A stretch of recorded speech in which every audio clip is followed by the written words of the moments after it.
والعاقبة للمتقين والصلاة والسلام على أشرف الأنبياء والمرسلين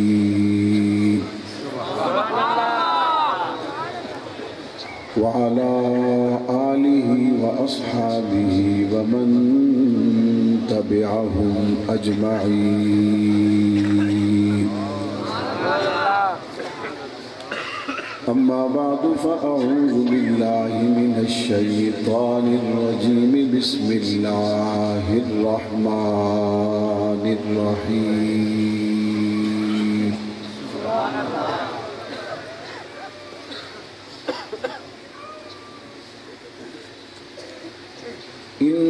إنا أرسلناك شاهدا ومبشرا ونذيرا وداعيا إلى الله بإذنه وسراجا منيرا. قال رسول الله صلى الله عليه وسلم: أصحابي كالنجوم فبأيهم اقتديتم اهتديتم، أو كما قال عليه الصلاة والسلام. صدق الله العظيم وصدق رسوله النبي الكريم،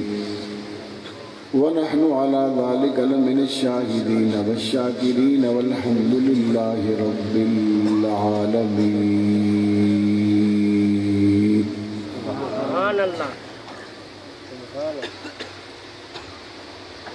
آقا نہ ہوتے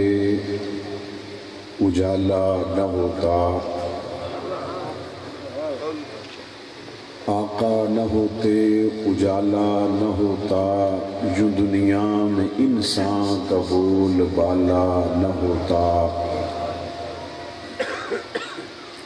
بعد الرسل دو جہاں میں یوں صدیق کا رتبہ اعلیٰ نہ ہوتا. دریائے نیل کو نہ ملتی روانی، دجلہ سے واپس پیالہ نہ ہوتا. جوتی کا عرشوں پہ جاتا نہ کٹتا، جو ذیشان حبشے کا کالا نہ ہوتا. ظلمت نہ چھٹتی سویرا نہ ہوتا، ظلمت نہ چھٹتی سویرا نہ ہوتا، صدیقی اگر کمبلی والا نہ ہوتا. انتہائی واجب الاحترام قابل صد احترام حضرات علماء اکرام، بزرگان دین، نوجوانان اہل و سنت، آج کی یہ خوبصورت کانفرنس ان عزیز طلباء کرام کے اعزاز میں منعقد کی گئی ہے جنہیں اللہ تبارک و تعالی نے یہ سعادت نصیب فرمائی کہ انہوں نے مدرسے میں شب و روز گزارے اور قرآن مجید کی دولت کو اپنے سینے میں محفوظ کیا. اساتذہ کرام مبارکباد کے مستحق ہیں. ان عزیز طلباء کرام کے والدین،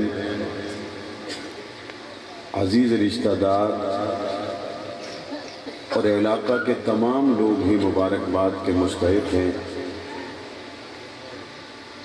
اور دوسرا اس ادارے کے آج پروگرام کا مقصد یہ ہے کہ ادارہ اپنے اس سالانہ پروگرام کے ذریعہ آنے والے عوام کو یہ بتائے کہ آپ نے اپنی سب سے قیمتی چیز جس کا نام اولاد ہے، جب اسے اس ادارے کے سپرد کیا تو ادارے نے آپ کی قیمتی ترین چیز کو اپنی گود میں لینے کے بعد کس طرح اس پر محنت کی، کس طرح اس کی تربیت کی ہے. اگر ان دونوں مقاصد کو پیش نظر رکھنے کے بعد احمد پور سیال میں قائم اس مدرسہ سے لے کر کراچی سے کشمیر تک پھیلے ہوئے تمام تر مدرسوں کا جائزہ لیا جائے تو پوری دیانت کے ساتھ یہ بات کہی جا سکتی ہے کہ مدارس عربیہ نے اپنے کم وسائل میں رہنے کے باوجود اپنی مدد آپ کے تحت جتنا بہتر پرفارم کیا ہے، جتنے بہتر نتائج مدارس عربیہ نے دیے ہیں، اس کی مثال دنیا پیش کرنے سے عاجز ہے۔ نہ صرف یہ کہ پاکستان کے ان مدارس نے اپنی اس ذمہ داری کو پورا کیا جو ذمہ داری علاقہ کے لوگ ان کے کندھوں پہ ڈال چکے تھے، اور وہ ذمہ داری کیا تھی کہ آپ نے ہمارے بچوں کو قرآن پڑھانا ہے۔ وہ ذمہ داری کیا تھی؟ آپ نے ہماری مسجد میں نماز پڑھانی ہے۔ وہ ذمہ داری کیا تھی؟ اگر کوئی چل بسے تو آپ نے نماز جنازہ پڑھانی ہے۔ وہ ذمہ داری کیا تھی کہ اذان کا وقت ہو تو اذان آپ نے دینی ہے۔ وہ ذمہ داری کیا تھی؟ دین کے مسئلے کی ضرورت ہو تو دین کا مسئلہ آپ نے بتانا ہے۔ وہ ذمہ داری کیا تھی کہ حضور علیہ السلام کے سینے سے نکلنے والے علوم کو آگے آپ نے پھیلانا ہے، آپ نے پہنچانا ہے۔ سرکاری سرپرستی، کسی عالمی ادارے کی سرپرستی حاصل نہ ہونے کے باوجود ان مدارس عربیہ نے اتنی دیانت اور محنت کے ساتھ یہ کردار سر انجام دیا ہے کہ پاکستان کے اندر موجود لاکھوں مسجدیں، جب ہم لوگ صبح صبح سردیوں کی راتوں میں اپنے گھر میں گرم بستر میں لیٹے ہوتے ہیں تو مقررہ وقت پر ہر مسجد سے آواز اللہ اکبر کی آ رہی ہوتی ہے۔ ہم اپنے گھر میں آرام سے سوتے ہیں اور فجر کے لیے جانے والے لوگ چند ہوتے ہیں، محلے میں سو جانے والے لوگ زیادہ ہوتے ہیں، لیکن مسجد میں پہنچنے پر اس خدا خوفی رکھنے والے فرشتہ صفت انسان نے لوگوں کے پہنچنے سے پہلے وضو خانے کو صاف کر دیا، مسجد کی دریوں کو صاف کر دیا، صفوں کو صحیح بچھا دیا، غرض آنے والوں کے لیے تمام تر چیزوں کو تیار اور مہیا کر دیا۔ فجر سے لے کے عشاء تک ہر نماز وقت پر ہے، ہر اذان وقت پر ہے، فنگر پرنٹ پر ان کی حاضری کوئی نہیں۔ خوف خدا اور دین مصطفیٰ کو پہنچانے کی غرض سے ان لوگوں نے یہ کام کیا۔ دوسرے اداروں میں اگر ہم نظر دوڑائیں، فنگر پرنٹ پر حاضری کے باوجود وہ سکول موجود ہیں جہاں پر عملہ نہیں ملتا، وہ کالج موجود ہیں جہاں پر عملے کے لوگ موجود نہیں۔ اس سب کچھ کے باوجود بڑی تعداد میں وہ لوگ ان اداروں میں موجود ہیں جو گھر میں بیٹھ کر تنخواہ لے رہے ہیں۔ بڑی تعداد میں وہ لوگ موجود ہیں جو پیریڈ ٹائم پر پڑھانے کے لیے نہیں آتے، ٹائم پر تعلیمی ادارے میں آنا بھی محال اور واپس وقت پر جانا بھی محال ہے۔ اس طرف آنے والے لوگوں نے سرکاری مراعات لیے بغیر اللہ کے دین کو پہنچانے کے لیے اپنی ڈیوٹی کو پورا کیا اور پوری دیانتداری کے ساتھ اسے پورا کرتے چلے جا رہے، اور میں شاباش پیش کرتا ہوں۔ میرے لیے یہ فخر ہے، میرے ملک کا یہ فخر ہے کہ پاکستان کے ان مدارس نے اپنی مدد آپ میں رہتے ہوئے اتنے وسیع پیمانے پر کام کیا کہ دنیا کی عصری لحاظ سے 500 بڑی یونیورسٹیاں ہیں، لیکن افسوس کے ساتھ کہنا پڑتا ہے کہ دنیا کی ان 500 بڑی یونیورسٹیوں میں پاکستان کی ایک بھی یونیورسٹی شامل نہیں ہے۔ آئیے دوسری طرف وہ مدرسے جو قرآن پڑھا رہے، وہ مدرسے جو دین کا علم پڑھا رہے ہیں، ان مدرسوں کی طرف آئیے تو آپ کو پتہ چلے گا کہ پوری دنیا کے اندر پاکستان کے مدرسوں کو یہ اعزاز حاصل ہے کہ گزشتہ سال 2018 میں صرف ایک سال میں پاکستان کے وفاق المدارس عربیہ کے تحت 78,000 بچوں نے قرآن مجید کا حفظ مکمل کیا ہے۔ آئیے یہ مدارس عربیہ کا اعزاز ہے کہ پاکستان کی سرکاری یونیورسٹیوں میں تو کوئی 500 یونیورسٹیوں میں شامل نہ ہو سکی، لیکن یہ مدارس کا اعزاز ہے 10,000 بچے دین کے عالم بن چکے، 14,000 بچیاں اس سال میں عالمہ بن چکی۔ آئیے میں اس سے بھی بڑھ کر کہتا ہوں، قرآن مجید مکہ اور مدینہ میں نازل ہوا۔ آپ عمرہ کرنے کے لیے جائیں، حج کرنے کے لیے جائیں، آپ کو پتہ چلے گا خانہ کعبہ مکہ اور مدینہ جہاں اللہ کے رسول کے شب و روز گزرے، قرآن نازل ہوا، آج وہاں مکہ کے سین میں آپ کو ایک شخص ملے گا، آپ کو دوسرے تیسرے چوتھے پانچویں سے ملوائے گا۔ آپ مدینہ میں چلے جائیں، مسجد نبوی میں آپ کو ایک شخص ملے گا، وہ تیسرے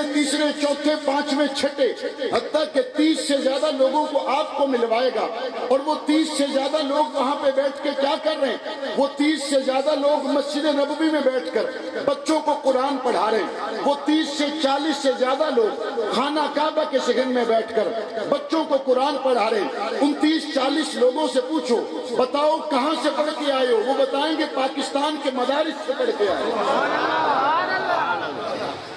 دوسرے ممالک سے پڑھنے کے لیے پاکستان میں اگر لوگ آئے تو لاہور یونیورسٹی، جی سی فیصل آباد یا آپ کے جامعہ کراچی میں نہیں آئے، بلکہ اگر دوسرے ممالک سے علم کے حصول کے لیے امریکہ سے، لندن سے، آپ کے یورپ، افریقہ اور امریکہ سے لوگ سفر کر کے یہاں پہ آئے تو وہ آپ کے خیر المدارس میں آئے، وہ دارالعلوم کراچی میں آئے، وہ جامعۃ الرشید میں آئے، وہ آپ کے بڑے بڑے جامعہ اشرفیہ میں آئے، یہاں پہ قائم کیے گئے مدارس میں آئے۔ آئیے کھلے دل سے بات کرتا ہوں، میں 2 ہفتے پہلے جامعہ بن نوریہ کراچی کی ختم بخاری کی تقریب میں تھا، وہاں پر 52 ممالک کے ایمبیسڈر آئے ہوئے تھے اور 52 ممالک کے وہ ایمبیسڈر آ کر کہہ رہے تھے ہم پاکستان کے شکر گزار ہیں کہ ہمارے ملک کے بچوں کو تعلیم کے زیور سے آراستہ کیا جا رہا ہے۔ نعرہ تکبیر، نعرہ تکبیر، شان مصطفیٰ، عظمت مصطفیٰ، عظمت صحابہ، عظمت اہل بیت، مدارس دینیہ، مدارس دینیہ، نعرہ تکبیر۔ آپ جائیے سرکاری یونیورسٹیوں میں، وہاں کے نوجوان کہیں گے میں تھوڑے سے وسائل بنا لوں تو پھر میرا ارادہ ہے میں مزید تعلیم کے لیے لندن میں چلا جاؤں۔ آپ جائیے کراچی اور ملتان میں، نوجوان آپ کو کہیں گے میرے والد نے مکان بیچ دیا، زمین کا بڑا ٹکڑا بیچ دیا اور وہ مجھے بہتر تعلیم کے حصول کے لیے لندن یا امریکہ کی یونیورسٹیوں میں بھیجنا چاہتے ہیں۔ آئیے میں آپ کو دکھاتا ہوں، یورپ میں چلیے، افریقہ اور امریکہ میں چلیے، وہاں کے لوگ آپ سے صرف ایک بات کہیں گے اور وہ یہ کہیں گے ہم پاکستان میں جانا چاہتے ہیں۔ کس لیے جانا چاہتے ہو؟ جی سی یا جامعہ کراچی میں نہیں، ملتان یونیورسٹی میں نہیں، ہم جانا چاہتے ہیں ان قرآن کے مدرسوں میں، نبی کا فرمان پڑھانے والے ان مدرسوں میں جنہوں نے قال اللہ اور قال رسول کہا اور ان کی صداؤں کو پوری دنیا میں میرے رب نے قبولیت عطا کر دی ہے۔ آج وہی مغرب، آج وہی امریکہ پاکستان کے مدارس کا احسان مند ہے اور ہم یہ سمجھتے ہیں وہ امریکہ اور یورپ سے تعلق رکھنے والا جب پاکستان سے تعلیم حاصل کر کے واپس جاتا ہے اس کے پاس نیشنلٹی امریکہ کی ہوتی ہے، اس کے پاس نیشنلٹی انگلینڈ کی ہوتی ہے، لیکن یہاں کے مدرسے سے پڑھ کر جب وہ واپس جاتا ہے وہ سفیر پاکستان کا ہوتا ہے۔ جب پاکستان میں سیلاب آیا آپ اعداد و شمار چیک کریں، بڑی تعداد میں یورپ اور امریکہ سے سیلاب اور زلزلے سے متاثر ہونے والے مسلمانوں کے لیے امداد آئی اور اس امداد میں سب سے بڑا حصہ ان لوگوں کے ذریعے آیا جو یورپ اور امریکہ اور افریقہ کی مسجدوں میں خطیب اور امام ہیں اور وہ پاکستان کے مدرسوں سے پڑھ کر گئے۔ انہوں نے وہاں اپنے علاقے کے لوگوں کو جمع کیا وہاں کی سوسائٹی کے لوگوں کو، وہاں کی NGOs کو، وہاں کے ٹرسٹ کے لوگوں کو جمع کیا اور ان سے کہا ہم پاکستان سے پڑھ کر آئے ہیں، جس طرح ہم پاکستان سے پڑھ کر آئے اور آپ کو دین کی بات سکھا رہے ہیں تو یہ پاکستان کا ہم پر احسان ہے، لہذا پاکستان کے لوگوں کی مدد ہمیں اپنے اوپر قرض سمجھ کر کرنی چاہیے۔ اعداد و شمار دیکھیے، وہ پاکستان سے پڑھ کر جانے والوں نے جتنا پاکستان کے لیے اس مشکل وقت میں تعاون کیا اس کی مثال نہیں۔ لیکن اس تصویر کا ایک دوسرا رخ بھی ہے، اور وہ دوسرا رخ یہ ہے جب یہ وحی کے علوم پاکستان میں پروان چڑھ رہے ہوں گے، جب یہ وحی کے علوم قرآن و سنت کے درس پاکستان میں اس کا بول بالا ہوگا، مدارس عربیہ کا یہ خوبصورت نظام جب پروان چڑھے گا، کوئی شک نہیں ہے عیسائی مشینری کے لیے پاکستان کے یہ مدارس موت کا پیغام ہے، کیونکہ وہ یہ سمجھتے ہیں ہم لاکھوں کروڑوں ڈالر خرچ کر کے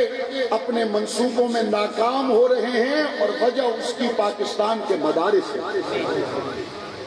پھر اور تو کوئی حربہ رہتا نہیں ہے، پھر اس حربے کو اختیار کرنے کا یہ طریقہ مناسب سمجھا جاتا ہے کہ پاکستان کے حکمرانوں پر پریشر بڑھاؤ کہ مدارس کی پابندیاں، مدارس کے اوپر سختیاں، مدارس کو ٹائٹ کر دو، مدارس کو یہ کر دیں، مدارس کو وہ کر دیں۔ پاکستان کے میں مدارس پاکستان کی حقیقی شان ہے، اور پاکستان جو کلمے کے نام پر بنا، وہ کلمے کے نام پر بننے والا ملک پاکستان اگر اپنی تصویر کو قائم رکھے ہوئے ہے تو کوئی شک نہیں اس کی وجہ یہ مدارس ہیں، اس کی وجہ یہ قرآن کے قاری ہے، اس کی وجہ یہ علماء کرام ہیں۔ آپ نے سکولوں میں دیکھا ہوگا جو بچہ قرآن کا حافظ ہوتا ہے وہ بچہ دوسرے بچوں سے زیادہ صلاحیت والا ہوتا ہے، دوسرے بچوں سے ذہین ہوتا ہے، دوسرے بچوں سے زیادہ اچھے نمبر لیتا ہے۔ سوال یہ پیدا ہوتا ہے اگر قرآن کا حافظ سکول میں چلا جائے تو اچھے نمبر لے لیتا ہے، اسی حافظ کا استاد جو کئی سالوں سے قرآن کی کلاس میں بیٹھا ہوا ہے، کیا یہ قرآن کا استاد اس بچے سے زیادہ ذہین ہے یا نہیں؟ تو جس طرح حافظ قرآن سکول میں جائے تو دوسروں سے اچھے نمبر لیتا ہے، کیا اگر اس حافظ قرآن کا استاد کمپیوٹر کا ڈپلومہ کر لے، انگریزی سیکھ لے، کوئی دنیا داری کی چیزیں سیکھ لے تو وہ دوسرے لوگوں سے بہتر سیکھ سکتا ہے یا نہیں سیکھ سکتا؟ لیکن اس کے باوجود وہ کیا کہتا ہے؟ وہ کہتا ہے میں کمپیوٹر کا ڈپلومہ کر کے احمد پور سیال کے بازار میں پرنٹنگ کی دکان بنا سکتا ہوں، کمپوزنگ کی دکان بنا سکتا ہوں، ڈیزائنر بن سکتا ہوں، چھوٹا موٹا ڈپلومہ لے کے میں ماہانہ 30 40 50 ہزار روپے آسانی سے کما سکتا ہوں۔ لیکن اس کے باوجود وہ پوری زندگی 20 25 30 ہزار میں کم تنخواہ میں گزار دیتا ہے۔ اس سے پوچھو تم نے لگژری لائف کو قبول کیوں نہیں کیا، تم نے سہولت والی زندگی کو کیوں اختیار نہیں کیا؟ وہ فرشتہ صرف انسان کہتا ہے مجھے پتا ہے میں ہر مہینے 25 30 40 ہزار زیادہ کما سکتا ہوں، چند ڈپلومے اور کورس کر کے میں اپنے معاشی حالات بہتر کر سکتا ہوں، لیکن میں اس لیے نہیں کرتا اگر میری زندگی فاقوں سے گزر جائے لیکن قرآن کی خدمت میں گزر جائے یہ سودا سستا ہے۔ نعرہ تکبیر، شان مصطفیٰ، شان مصطفیٰ، عظمت قرآن، عظمت قرآن، شان علماء اکرام، حضرت مولانا محمد معاویہ اعظم صاحب، حضرت مولانا محمد معاویہ اعظم طارق صاحب، نعرہ تکبیر۔ لیکن اس کا ایک تیسرا رخ بھی ہے، دو رخ میں نے مختصر بیان کیے، اور وہ تیسرا رخ یہ ہے کہ جو منگیا انہاں کوئی نہیں تو دتم اور تسا بھی کوئی نہیں، تو آڈے تو آدمی سخی تو رحم دیر بندہ دنیا تے نہیں آمنا۔ دیکھ لیتے ہیں کہ ہم نے کرنڈی اور بوسکی کے سوٹ پہنے ہوئے ہیں اور ہمارے امام صاحب کے پاس وہی 2 سوٹیں جو بدل بدل کے پہن رہے ہیں، نہیں خیال آتا کہ میرے امام مسجد کی ضرورتوں کا مجھے خیال رکھنا چاہیے، نہیں احساس کرتے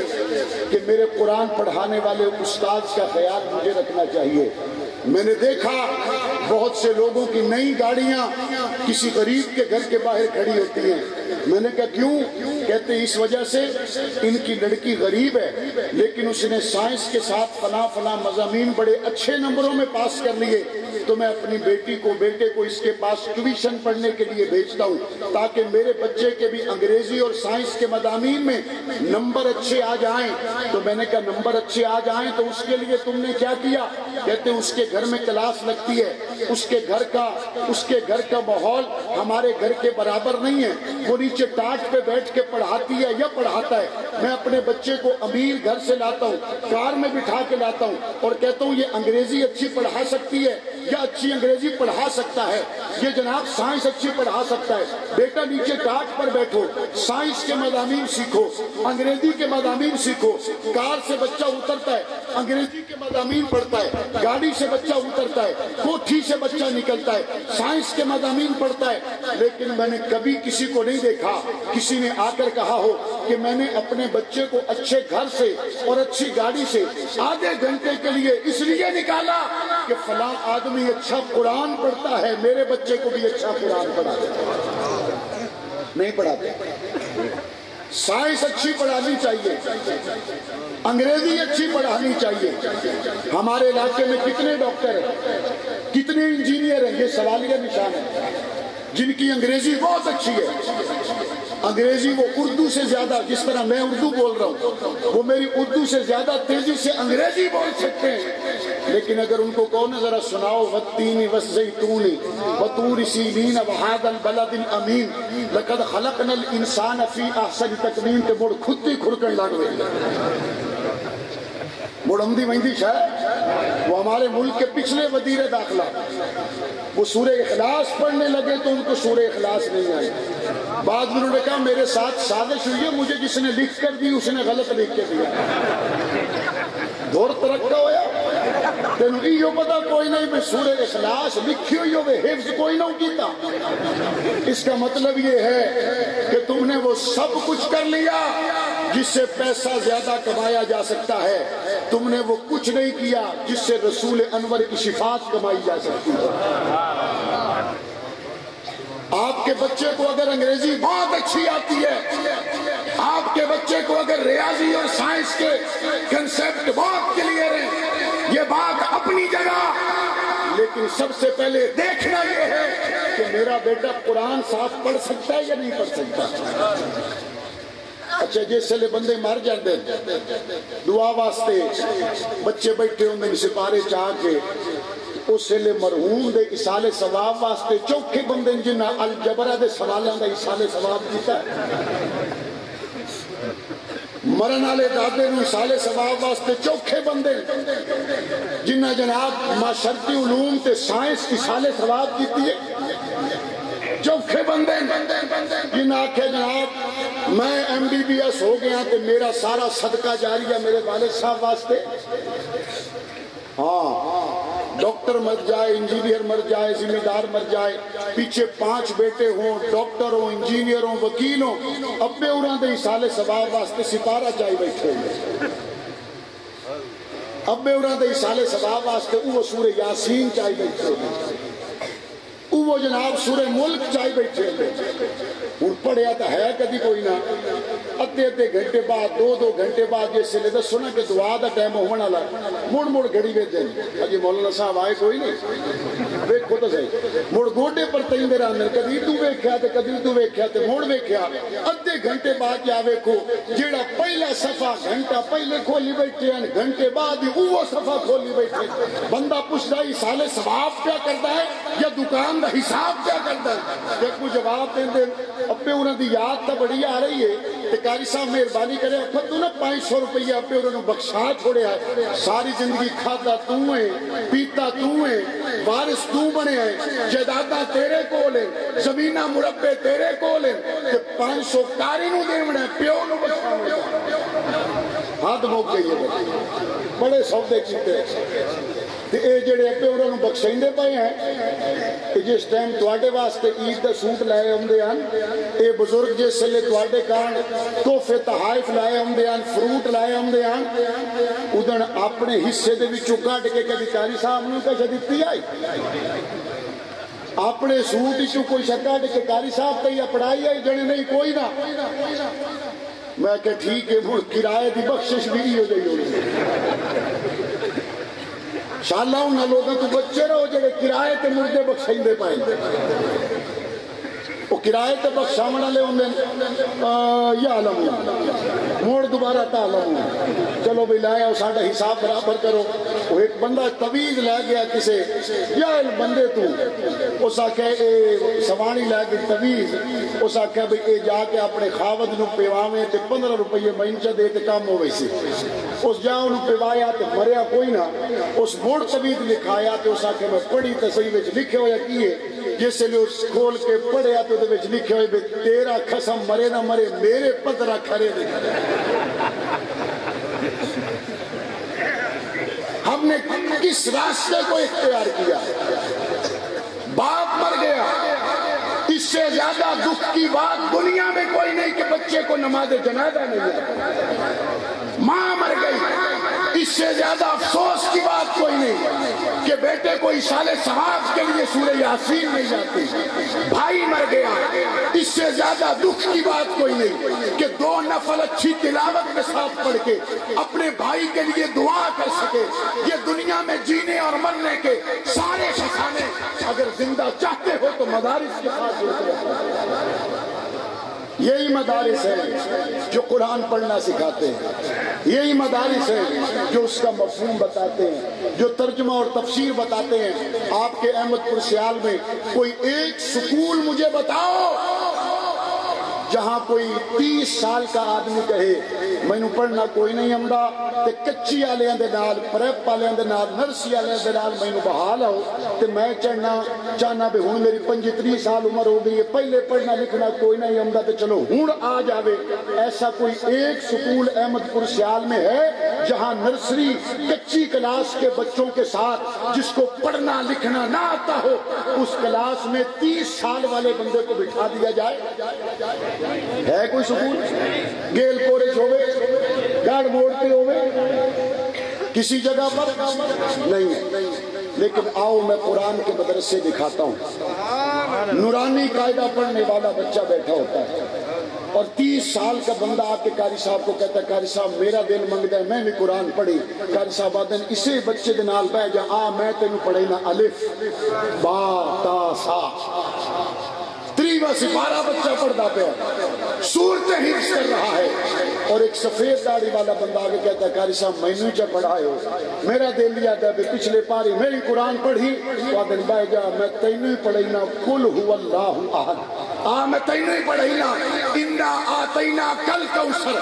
میں تینوں ہی پڑھائی نا الم تر کیف فعل ربک باصحاب الفیل اور اگلی گل جے دوے سکول دا پرائمری نرسری کچی آلا کہنوں بہائی لگے تو بمن تو پہلے آدھا ہے اچھا یہ بتائیں فیس کتنے دن کے بعد دیں گے اچھا تو ایڈوانس آپ ابھی دے دیں پھر اگلے مہینے حساب کر لیں گے آؤ مدارس کی طرف آؤ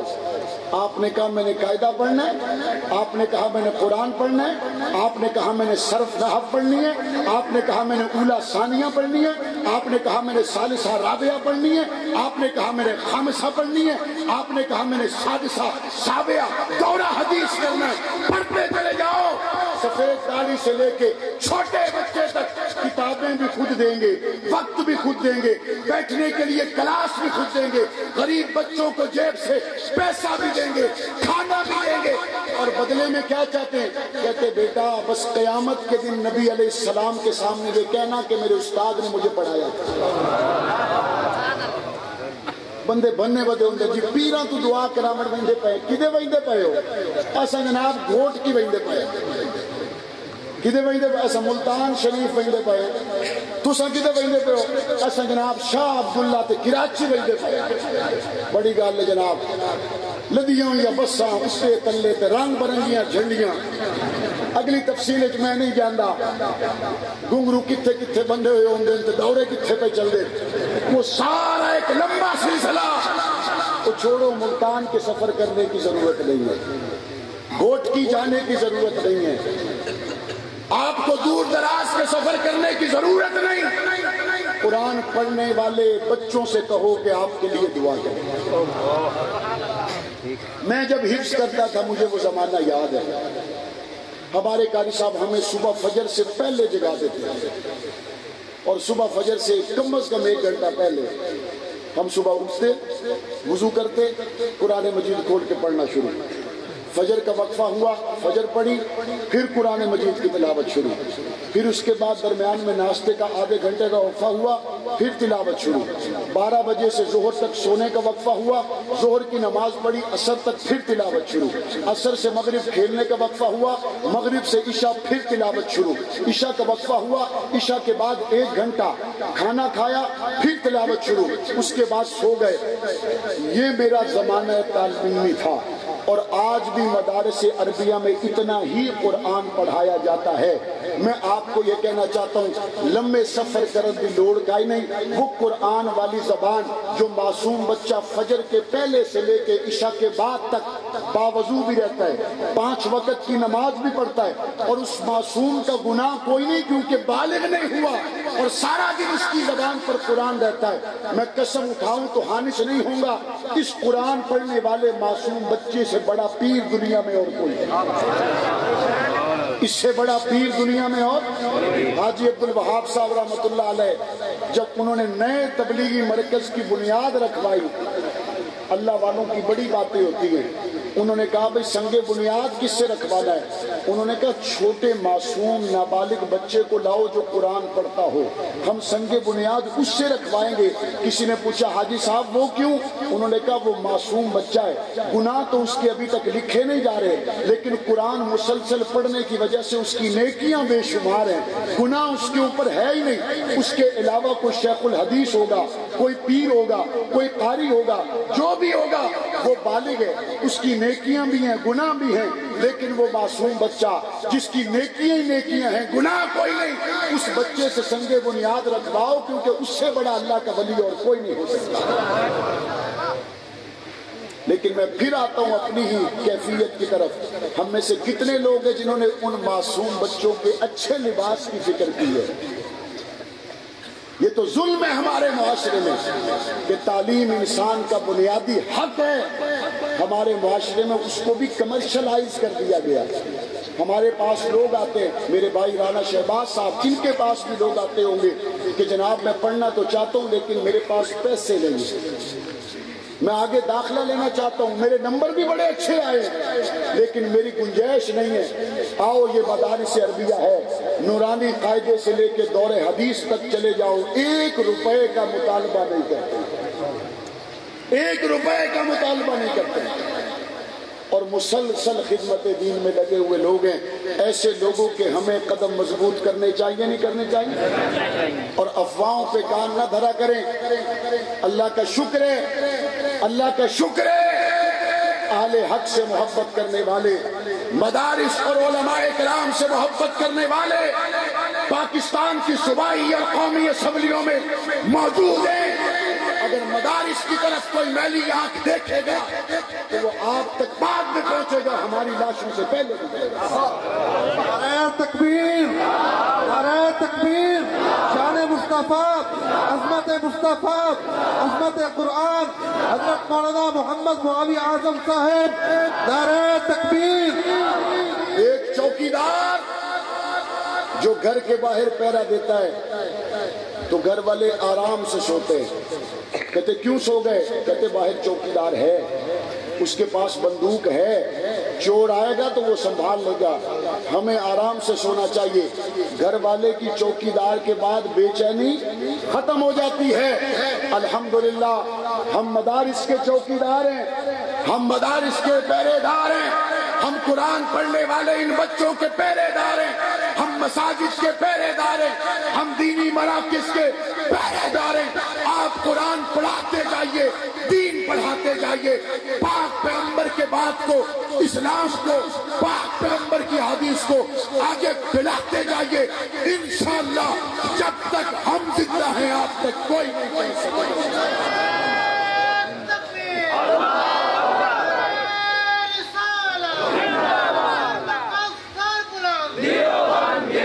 اور اور اس میں صرف میں تنہا نہیں بلکہ ہمارے رانا شہباز صاحب جیسے مجاہد لوگ ہمارے ساتھی ہیں جو قومی اور صوبائی اسمبلیوں کے اندر نہ صرف میرے مذہبی موقف کی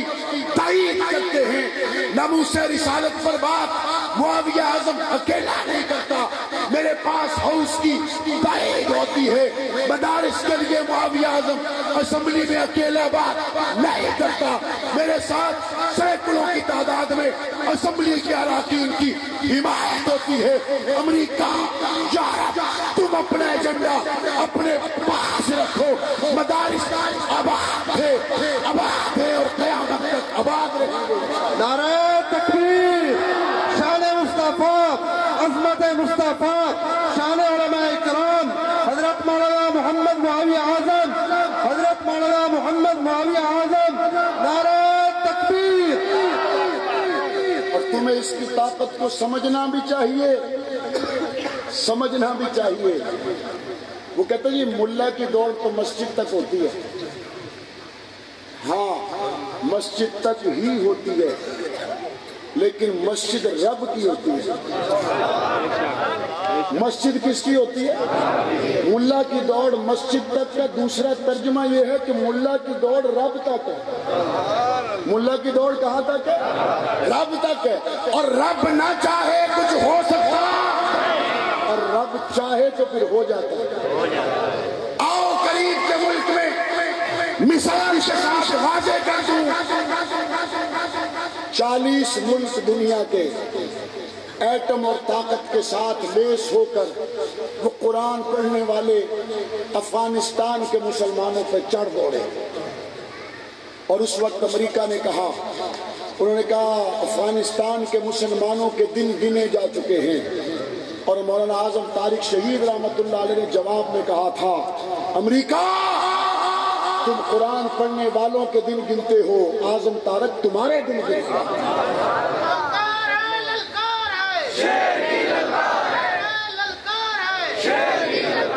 میں آج اپنے والد شہید رحمت اللہ علیہ کی روح سے مخاطب ہوں، ان کے ان جملوں سے مخاطب ہوں، ابا جان آئیے دیکھیے آپ کے کہے ہوئے جملے سچے ثابت ہو چکے ہیں، 40 ملک اپنی بات تسلیم کر چکے ہیں، اللہ کا قرآن جیت چکا ہے، مصطفیٰ کا فرمان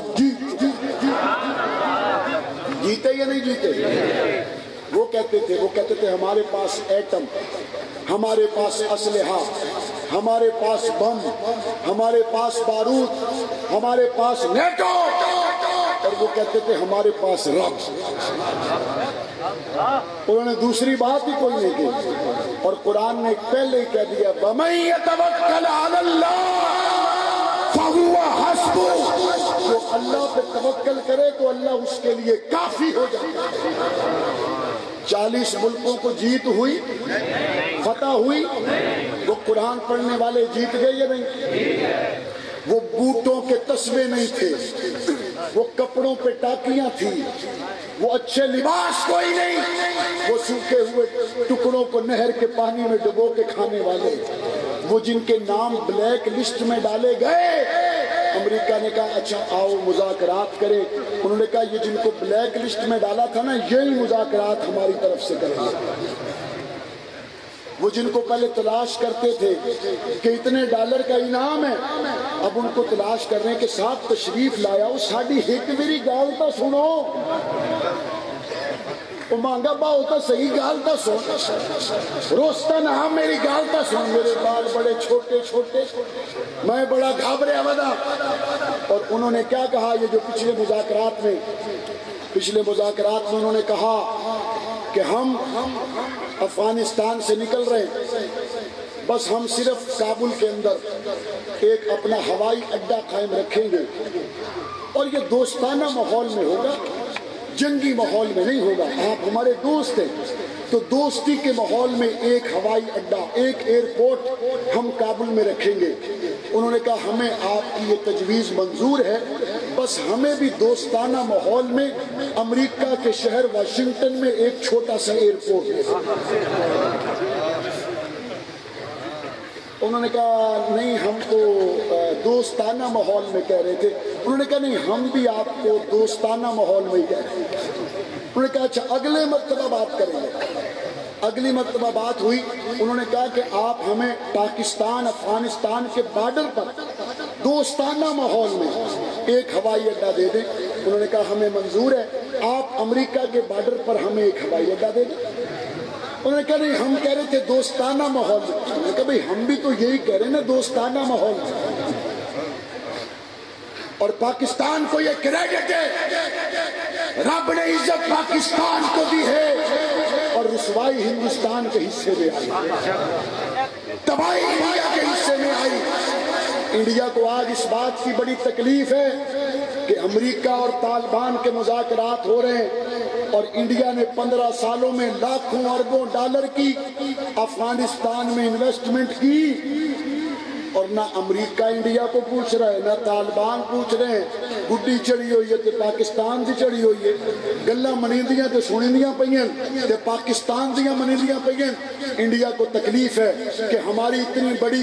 انویسٹمنٹ امریکہ اور پاکستان اور طالبان کے اتحاد میں کسی جگہ پہ ڈسکس نہیں ہو رہی. یہ ہمارے لیے موت کا پیغام ہے. ہندوستان سن لو, پاکستان تمہارے لیے کل بھی موت کا پیغام تھا, آج بھی موت کا. کشمیر کل بھی ہمارا تھا,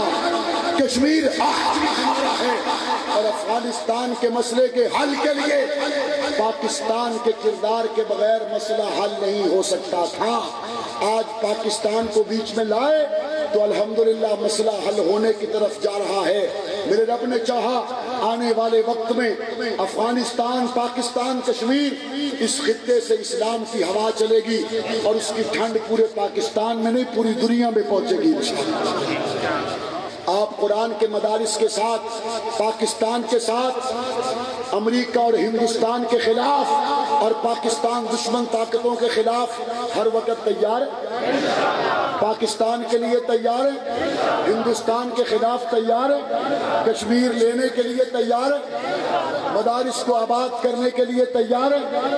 اللہ تعالی ہم سب کا حامی و ناصر ہو. وآخر دعوانا الحمدللہ رب العالمین. ربنا تقبل منا انک انت السمیع العلیم وتب علینا انک انت التواب الرحیم. صلی اللہ تعالی علی خیر محمد وعلی آلہ وصحبہ وسلم. انشاءاللہ اجتماع کا کل دوسرا روز ہوگا. ناظم اعلیٰ وفاق المدارس العربیہ پاکستان جنوبی پنجاب, اسی طرح خطیب حضرت العزیز حضرت مولانا محمد اسماعیل شاہ صاحب کاظمی, حضرت مولانا محمد ابو بکر شاہ صاحب اور اسی طرح ثنا خان مصطفیٰ جناب میاں محمد عارف طاہر صاحب آپ جانا والا, یہ حضرات انشاءاللہ کل ان کے بیانات ہوں گے. تمام حضرات سے شرکت کی درخواست ہے.